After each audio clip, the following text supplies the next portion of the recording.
Welcome to the Slop Temple. We pray this video helps. In this video, I will explain how to configure your Xbox controller. First, connect your controller to your console or PC. You can use a USB-C cable for a wired connection or pair it wirelessly via Bluetooth or the Xbox wireless protocol. Make sure your controller's firmware is current for the best experience. Then, open the Xbox Accessories app, which is your central hub for all customization options. This app allows you to personalize your controller settings easily. Now, let's dive into button mapping. The Xbox Accessories app lets you remap almost every button on your controller.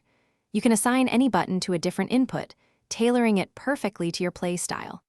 You can also create and save multiple profiles, perhaps one for a racing game and another for a first-person shooter.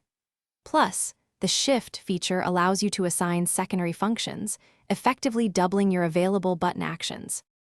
Next, we'll fine-tune your analog sticks and triggers. Within the app, you can adjust stick sensitivity, making your movements more precise or responsive. You can also set dead zones, which define how far you need to move a stick before it registers input. For triggers, modify their sensitivity to get the perfect feel for acceleration in a car or rapid firing in a shooter.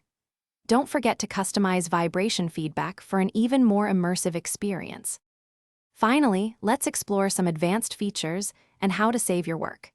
You can calibrate your controller to ensure every input is registered accurately, which is crucial for competitive play.